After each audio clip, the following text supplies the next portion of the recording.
Here's the really, really, really good news about 7.3 Part 2.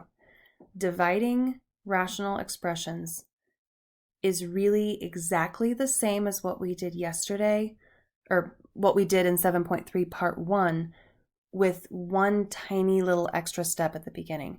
And that step is keep, change, flip. Some people remember this by saying like Kansas City football, KCF, whatever. But we don't divide.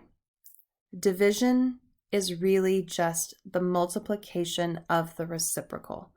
When we divide by 2, what we're really doing is multiplying by a half.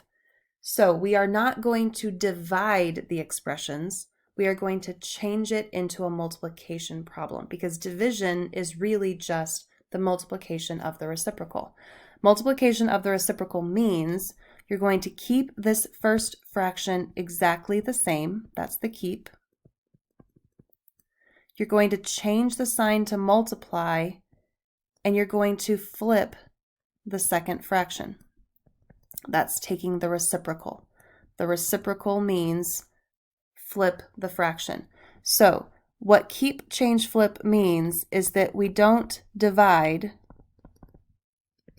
we multiply by the reciprocal. Now that we've done the keep, change, flip, this problem is exactly like what we did in 7.3 Part 1. We need to factor, cancel. So let's get to it. We've got 5x, not a whole lot we can do with 5x. X squared minus 6x plus 8. Things that multiply to give me 8, I think that'd be 2 and 4. To make that negative 6, they would both need to be negative, and negative 2 times negative 4 is positive 8, so that works. 3x minus 12. Anytime you only have 2 terms, it's either a greatest common factor or it's a difference of 2 squares. This one's definitely not difference of 2 squares, so greatest common factor. What do these terms have in common? They have 3. 3x divided by 3 is x. Negative 12 divided by 3 is negative 4.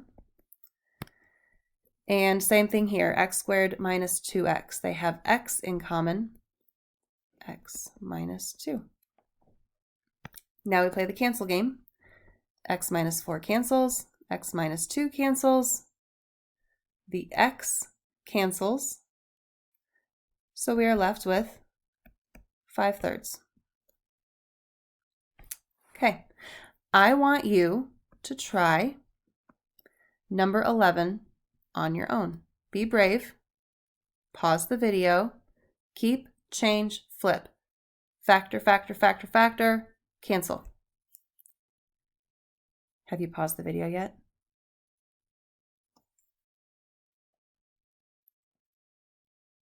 Okay, keep the first fraction the same, change the sign to multiply, flip the second fraction.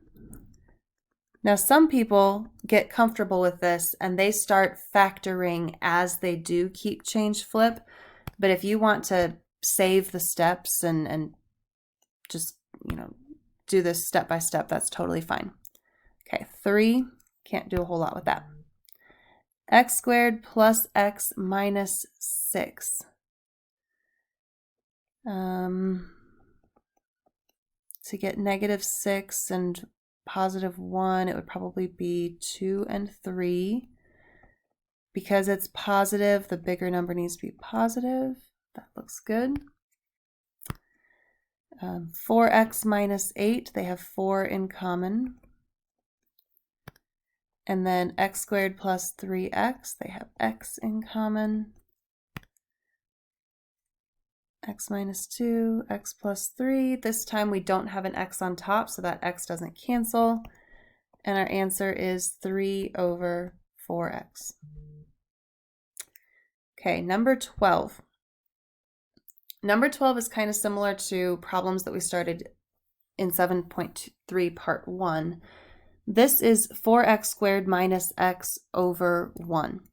So when we keep the first fraction the same, change the sign to multiply, flip the second fraction. Now we would start factoring and simplifying. I don't think there's any factoring problems like this in your assignment. I'm going to pause the video. I'm going to check really quick. Okay, I just checked and there are not any factoring problems like this. I just want you to remember that when you have a number in front of your x squared, you have to multiply that number times the last number. So we are actually looking for two numbers that multiply to give us negative 24 and add up to 10.